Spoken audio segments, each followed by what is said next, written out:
I died on the cold linoleum floor of a state-run facility. I heard the niece I raised laugh. She was the one who signed away my life support.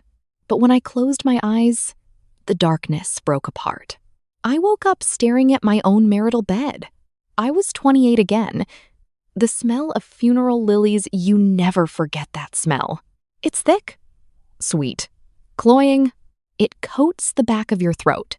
It's meant to mask the truth of death. In my last life, that smell marked the start of my downfall. I sat up straight in the huge four-poster bed. My chest was heaving. My hands clawed at my own throat. I expected the oxygen tubes, the paper-thin skin, the body of a woman worn down by stress and betrayal, a woman with a sickness she couldn't afford to treat. Instead, my fingers touched smooth, young skin. I looked down at my hands. No wrinkles, no burn scars. None of the marks I'd earned from years of unpaid labor in the Whitfield house. I scrambled out of bed. My bare feet hit the soft rug. My own reflection in the mirror stole the breath from my lungs. I was young again. My eyes had been hollow in my final moments. Now they were bright, wide, alive. A sharp knock hit the bedroom door. "Claire, are you coming down? People are asking where you are." It was Daniel, my husband. In the timeline I remembered, he would divorce me 10 years from now. He'd leave me with nothing. He'd frame me for child abuse just to win the settlement. I closed my eyes. The memories hit me like a physical blow. Today was May 14th. It was the day of my sister-in-law Vivian's funeral. Vivian had died in a drunk driving accident. She left behind a 7-year-old daughter named Madison. In my past life, I walked downstairs that exact same day. My heart broke for the little girl in the black velvet dress. I had held her. My mother-in-law, Eleanor, and Daniel had begged me through tears. They wanted me to adopt Madison, to be the mother she needed. And I had agreed. I gave up my career as an architect. I spent every waking hour trying to heal a child who, I would learn, was born without a shred of empathy. Madison destroyed my home. She stole my jewelry and blamed the housekeeper. She poisoned my dog. And as she got older, her cruelty grew sharper. She convinced Daniel that I was abusing her. She bruised her own arms to prove it. They threw me out like garbage, and when my health failed, they laughed. "Claire." Daniel's voice was getting impatient. The doorknob rattled. "I'll be right down," I called out. My voice was steady, shockingly calm for a woman who'd just crawled out of her own grave. I didn't put on the black dress I wore the first time. I went to the closet and pulled out a sharp, tailored charcoal suit. It was the suit I used to wear to client meetings before Daniel convinced me a wife shouldn't work. I pulled my hair back into a tight knot. I looked like a woman going to war. Because I was. I walked down the grand staircase of the Whitfield estate. The quiet murmur of the wake stopped for a second. The parlor smelled of espresso, perfume, and those damn lilies. Daniel stood by the fireplace, nursing a scotch. He looked handsome, tragic, and entirely weak. Eleanor sat on the velvet sofa in perfect morning attire. She dabbed at dry eyes with a lace handkerchief. Beside her sat Madison, 7 years old, golden curls, wide, tear-filled blue eyes. She looked like an angel, but I didn't see an orphan anymore. I saw the 20-year-old who smiled while signing my DNR. A cold knot formed in my stomach. My blood turned to ice. "Claire, dear," Eleanor called out, her voice trembling with practiced sorrow. "Come, sit with us. The family needs to be together." I walked over. My heels clicked against the hardwood floor. I didn't sit beside Madison. I took the single leather armchair across from them and crossed my legs. Daniel cleared his throat. He shot his mother a heavy look. Here it comes, I thought. "The trap." "Claire," Daniel began. His tone was soft, patronizing. "Mother and I have been talking. This is a tragedy. A horrific tragedy. But we have to think about Madison's future. Yes, I said smoothly. We do. Eleanor leaned forward. She placed her hand over Madison's. Vivian was a wild soul, but she loved her daughter. Now Madison has no one. Daniel is too busy running the firm. My health won't allow me to chase after a child. But you, Claire, you have such a gentle, maternal heart. We all know you've been wanting a baby. That line had been the knife that twisted my heart in my past life. I'd struggled with fertility. They knew it. And they used it. You're already family, Daniel added, stepping closer to my chair. We want you to legally adopt her, Claire. Be her mother. It's what Vivian would have wanted. Family steps up when things get hard. The room went quiet. A few relatives near the buffet pretended not to listen. In my past life, I had wept. I had knelt on the floor, taken Madison into my arms. I had promised to love her as my own. I looked at Daniel, then at Eleanor, then, finally, at Madison. She was staring at me. Her face was a mask of tragedy, but I caught a small, calculating twitch at the corner of her mouth. She was already measuring me. No, I said. The word dropped into the quiet room like a live grenade. Daniel blinked. His handsome face went slack. What? I said no. I kept my voice conversational, as if I were declining a second cup of tea. I will not adopt Madison. I will not raise her. She's your sister's daughter, Daniel. Your blood, not mine. Eleanor gasped, clutching her pearls in real, unscripted shock. Claire, how can you say something so monstrous? She's a grieving child. And I'm an architect, Eleanor, not a pediatrician, not a grief counselor, I replied. My gaze didn't waver. I married Daniel, not Vivian.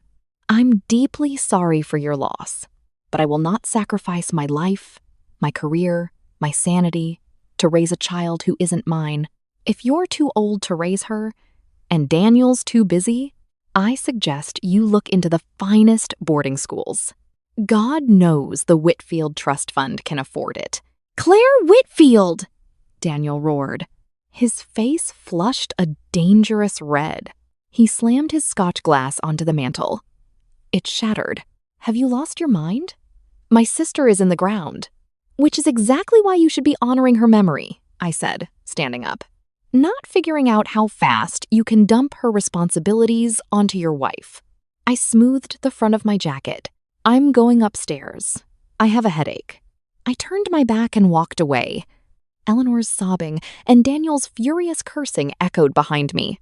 A smile touched my lips. The chain was broken. Now it was time to run. I didn't actually have a headache. What I had was a 2-hour window. While Eleanor wailed downstairs and Daniel played the betrayed husband for their wealthy friends, I was upstairs, executing a plan built from 10 years of hindsight. Saying no was just the first step. I knew the Whitfields. Their pride, their venom, their entitlement. By tomorrow, they'd rally. They'd try to guilt me, isolate me, pressure me financially. I had to cut the rot out before it could spread. I pulled my largest suitcase from the closet shelf. I didn't pack Daniel's gifts. Not the designer dresses meant to show me off like a trophy. Not the uncomfortable shoes. I packed my jeans, my sweaters, my drafting tools. And then I went to the loose floorboard under my vanity. In my past life, I never found this in time. Inside was a steel lockbox. It held my grandmother's jewelry, solid, antique pieces worth a small fortune, my passport, and, more importantly, the hard drive Daniel thought he'd erased for good. Before we married, I used to help him organize his home office. I have an architect's brain. I notice numbers. I notice patterns. I had made copies of his financial ledgers, just out of habit. In my last life, I never thought twice about the strange shell company transfers I'd seen. I assumed it was just tax strategy. It wasn't until the divorce that I learned the truth. Daniel had been embezzling from his own family's firm. He used it to fund a gambling habit and a mistress in Chicago. I dropped the hard drive into my purse. It felt heavier than gold. It was my shield. And my sword. Daniel burst into the bedroom just as I zipped the suitcase shut. His face was a mask of disbelief and rage. "What the hell do you think you're doing?" He crossed the room and grabbed my arm.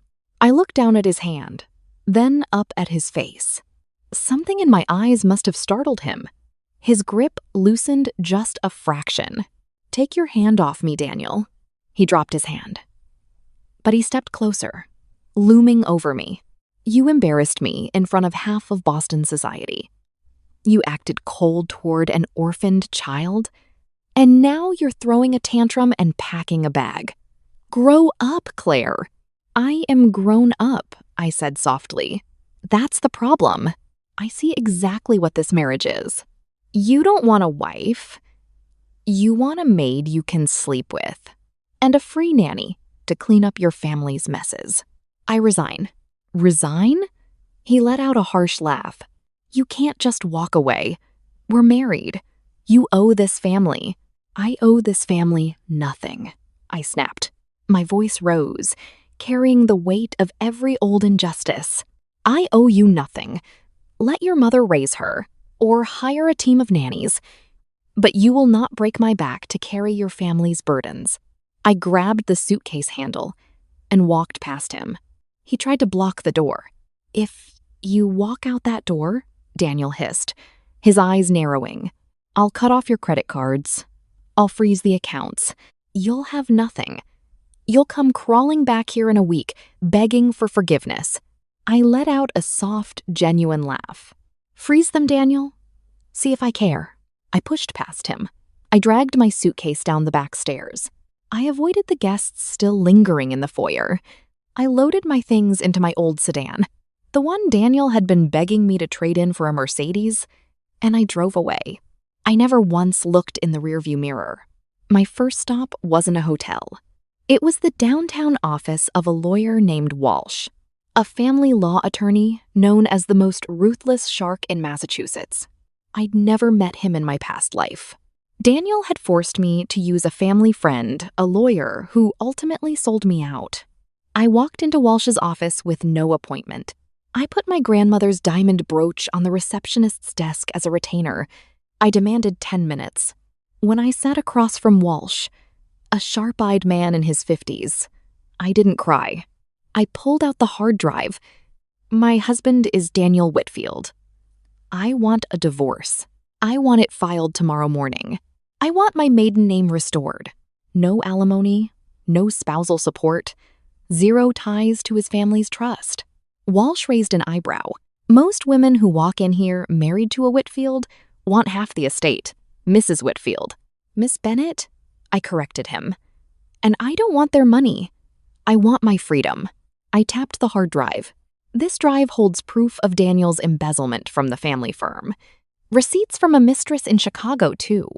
If he contests the divorce, if he drags this out, or if his mother tries to smear my name in the press, this goes straight to the IRS and the Boston Globe. Walsh leaned back. A slow, predatory smile spread across his face. "Well, Miss Bennett, I think we can arrange a very swift, very quiet end to your marriage." Over the next 48 hours, my phone exploded. First, it was Daniel, screaming about the frozen accounts, demanding I come home. Then, his tone shifted to panic. He'd just been served the divorce papers, along with an encrypted summary of the hard drive. Eleanor left me 5 voicemails. Her voice shook with rage. She called me barren, worthless, a traitor to the family name. I listened to them on the balcony of my new apartment in Providence, Rhode Island. The sea breeze smelled like salt, like freedom. I dropped my phone into a glass of water. I watched the screen short out. Then I went inside to start drafting my new life. 2 years passed. They say living well is the best revenge. But I'd be lying if I said I didn't enjoy watching the Whitfield empire crack from a distance. I rebuilt my life. I opened a small architecture firm in Providence.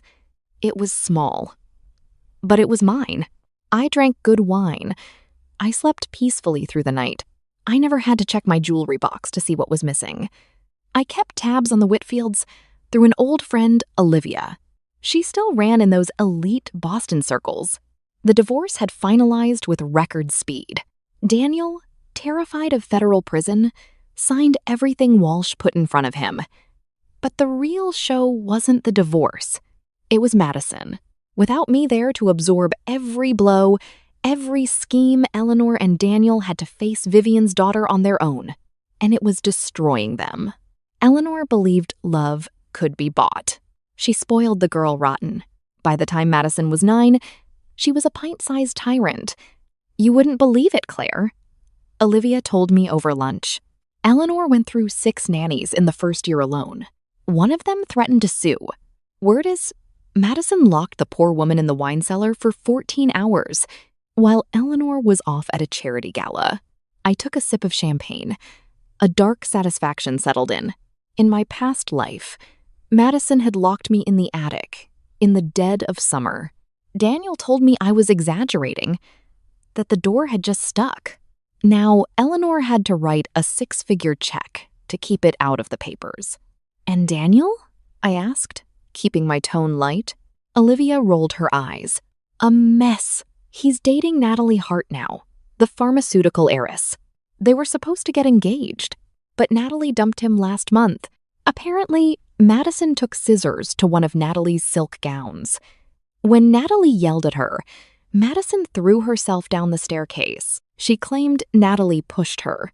A cold chill ran down my spine. It was the exact same move she'd used on me, only this time, Natalie wasn't tied down by marriage vows. She wasn't desperate to please the family. Natalie simply walked out and took her family's business contracts with her. Without those contracts, and with Daniel still quietly drowning in gambling debt, the Whitfield firm began to suffer. The first real public fracture came when Madison turned 11. I was in my sunny office, reviewing blueprints, when my laptop pinged. A Google alert. I'd set one for the Whitfield name. It was a gossip column, but it had made its way into the local news. Whitfield heiress expelled after horrific bullying incident at Prep Academy. I clicked the link. Madison hadn't just bullied a classmate. She'd systematically terrorized a scholarship student. Fake social media accounts. Vile posts. She'd been caught on camera shoving the girl into a pool while the girl wore a heavy winter coat. The girl nearly drowned. Her parents weren't looking for hush money. They wanted blood. They were suing the Whitfields for gross negligence. I leaned back in my chair. I stared at the screen. I remembered the nights, in my past life, holding a screaming, violent Madison, trying to teach her empathy, trying to love the darkness out of her. I had drained my own soul trying to save hers, and in return, she ended my life. Eleanor used to insist Madison just needed a mother's touch. Well, Eleanor was the mother now. I opened a drawer and pulled out a blank notebook. I wrote a single name on the cover, Whitfield. Then I drew a line through it. The bleeding had begun. The financial losses kept piling up. The social fallout was spreading. Daniel's stress was compounding. Eleanor was aging a decade a year, trying to cover up her granddaughter's nature. They had wanted a legacy. They wanted the bloodline protected at all costs. Now their precious bloodline was the very thing tearing their lives apart. Brick begilded brick. I didn't have to lift a finger. I just had to sit back, watch the fire burn, and enjoy the warmth. 5 years passed. My life transformed from a battlefield into something I'd built myself. My firm, Bennett Designs, grew from a tiny startup into one of the most sought-after design firms in New England. I won a regional design award. I owned a sun-drenched loft on the Providence riverfront, and I was engaged to a man named Ryan, a structural engineer. He treated me like a partner, never like a servant. I was happy. Deeply, genuinely happy. But the universe has a way of bringing old ghosts back to your door. It was a rainy Tuesday in late October. Ryan was out of town, surveying a site in Vermont. I was alone in my office, sketching a concept for a new public library. My receptionist buzzed the intercom. Her voice sounded strained. "Claire, there's a young woman here to see you." "No appointment." "But she says she's family." "Her name is Madison Whitfield." My pencil snapped against the drafting paper. Madison. She'd be 16 now. A phantom pain ghosted across my chest. The memory of my failing lungs in another life. I took a slow breath. I let my own healthy heartbeat ground me. I wasn't that dying woman on the linoleum floor anymore. I was the one in control now. "Send her in," I said. My voice was smooth as glass. I reached under my desk and quietly hit record. The door swung open. Madison walked in. If I hadn't known the monster underneath, I might have felt pity. She was beautiful. Her mother's golden hair, her father's sharp bone structure, but there was something brittle in her now. Her coat looked rumpled. Her eyes swept the room, calculating its value in seconds. "Aunt Claire," she breathed. Her voice trembled right on cue. She stepped forward. Tears welled up in her eyes. I didn't know where else to go. I didn't stand. I didn't offer her a chair. I just folded my hands and leaned back. "You can drop the aunt, Madison. The divorce was final 8 years ago. What do you want?" She blinked. Thrown by my lack of warmth. In her world, tears bought instant submission. When that failed, she shifted tactics fast. She dropped the Orphan Act for something more calculated. "They're terrible to me," Madison whispered, leaning closer to my desk. "Daniel and Eleanor, they're suffocating. Daniel's drinking himself to death. Eleanor blames me for everything that goes wrong in that house. They took my credit cards. They won't even let me pick my own college. It's abusive, Claire. It really is." She planted her hands on the edge of my desk. "I read about your award in the Globe. You're doing so well. I thought maybe I could come live with you. Just until I turn 18. I could intern for you. I just need to get away from them before they destroy my life." I stared at her. It was fascinating, in a clinical way, watching her work. The exact same playbook she'd used in my past life to turn Daniel against me. The desperate victim act. Banking on my instinct to protect her. She thought I was still that soft-hearted woman who cried at her mother's funeral. She had no idea I'd watched her smile while I died. "Let me tell you a story, Madison," I said. My tone stayed even. "When you were 11, you pushed a scholarship student into a freezing pool because she wore a dress you didn't like. Eleanor paid $1 million to keep you out of juvenile detention. When you were 14, you stole prescription pills from Daniel's girlfriend. You planted them in the housekeeper's bag. She was fired. She lost her pension. She nearly ended up homeless." Madison's face hardened. The fake innocence vanished. What was left was cold. Reptilian. "You've been spying on us?" "I don't need to spy. Your family scandals are public record," I said calmly. "You didn't come here because you're abused. You came here because the Whitfield well finally ran dry. Daniel's debts caught up with him. The firm is bleeding clients. Eleanor's too old to protect you anymore. You saw a new target, and you wanted to leech onto me. You selfish bitch," she spat. Her true face finally showed. The venom in her 16-year-old voice identical to the 20-year-old who signed my DNR. "You owe me. If you just adopted me like you were supposed to, my life wouldn't be a mess. You ruined everything by leaving." I couldn't help it. I laughed. A real laugh. It echoed through the quiet office. "I didn't ruin your life, Madison. I just refused to let you ruin mine." I leaned forward. My eyes locked on hers. "Now get out of my office. Before I have security walk you out and call the police for trespassing." She glared at me. Her chest heaved. Her fists clenched white. For a second, I thought she might lunge at me. But Cowards only strike when they have the upper hand. She spun on her heel and stormed out. She slammed the door so hard the glass partitions rattled. I stopped the recording, saved it to a secure drive. Then I went back to sketching my library. I thought that would be the end of it. But Madison's visit was just a symptom of something much bigger. A disease eating through the entire Whitfield household. 3 days later, Daniel showed up in my lobby. If Madison looked rumpled, Daniel looked completely destroyed. The arrogant man I'd married was gone. His hair had thinned and grayed. His suit hung off a frame that had lost 20 pounds. The whites of his eyes had turned a sickly yellow. My receptionist tried to stop him. I waved her off. I wanted to see this. He didn't try to manipulate me. He was too broken for that. He collapsed into the guest chair and buried his face in his hands. "You were right," he whispered. His voice cracked. "God, Claire. You were right." I stayed silent. I let him sit in it. "She's a monster," Daniel choked out. His eyes were hollow. "I don't know what she is. But she isn't normal. Nothing works. Therapy, boarding school, discipline. She just manipulates, destroys, and laughs. I found my golden retriever dead in the garden last month. The vet said antifreeze. Madison said she didn't know anything about it, but I found the bottle under her bed. When I confronted her, she just smiled. The exact same thing she'd done to my beloved dog in my past life. A fierce wave of vindication washed over me. "Eleanor had a mild stroke last week," Daniel continued.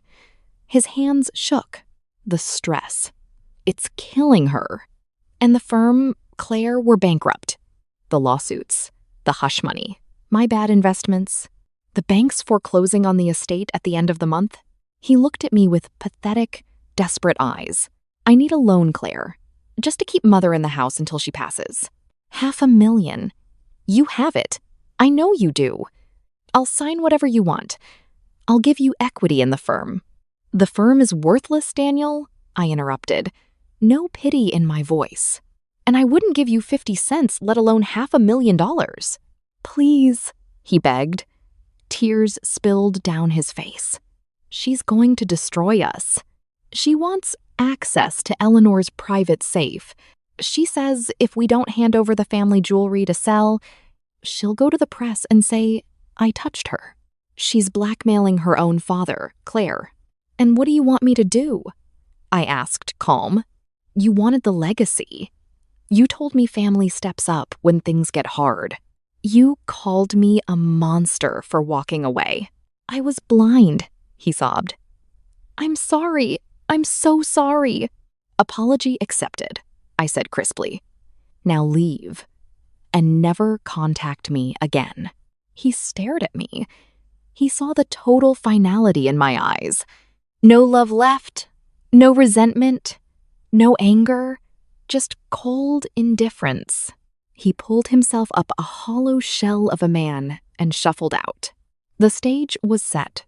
The Whitfield house of cards trembled in the wind, and Madison was the hurricane. The climax came 2 weeks later, broadcast live on the 4 o'clock news. Ryan and I were in the loft, packing for a weekend trip to Nantucket. The breaking news banner flashed across the screen. Historic Back Bay mansion engulfed in flames. I dropped the sweater I was holding. The helicopter shot showed the old Whitfield estate, the house I'd once been expected to clean, maintain, and die in, completely consumed by fire. The roof of the West Wing had already collapsed. Black smoke choked the Boston skyline. Ryan came up behind me and wrapped his arms around my waist. "Isn't that your ex-husband's family home?" he asked quietly. "Yes," I breathed. I couldn't look away. "It is." The story unfolded over the next 48 hours. It was more grotesque, more spectacular than anything I could have imagined. Madison hadn't just set a fire. She'd orchestrated a catastrophe. She knew the foreclosure was coming. She knew Daniel was out of cash. So she decided to cash out her inheritance early.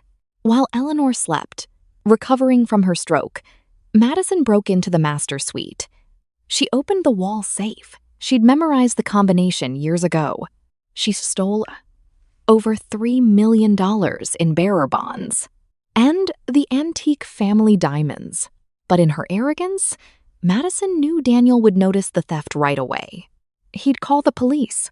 So she poured gasoline across the West Wing library. She wanted it to look like an electrical fire that consumed the safe. She miscalculated.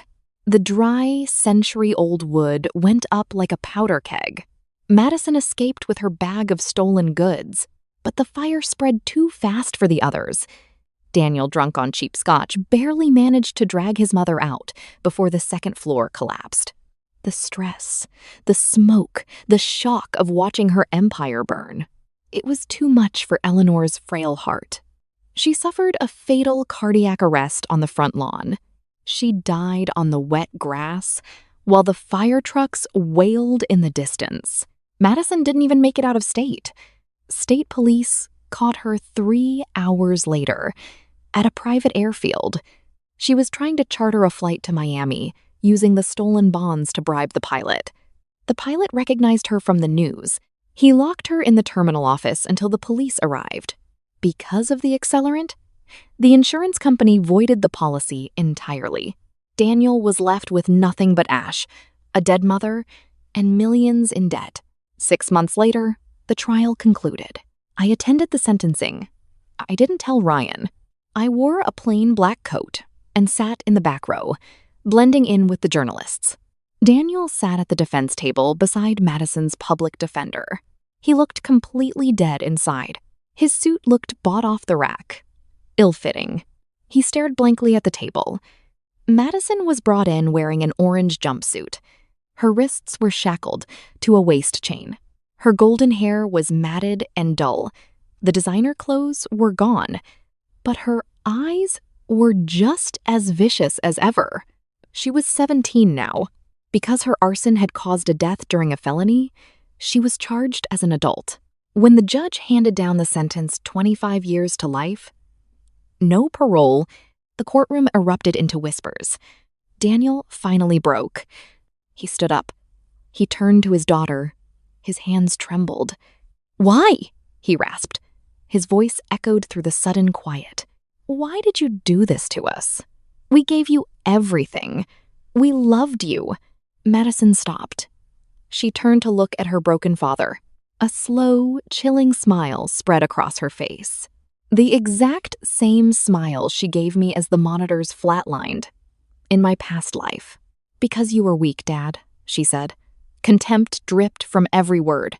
"You were pathetic, and I was tired of waiting for you to die, so I could get what was mine."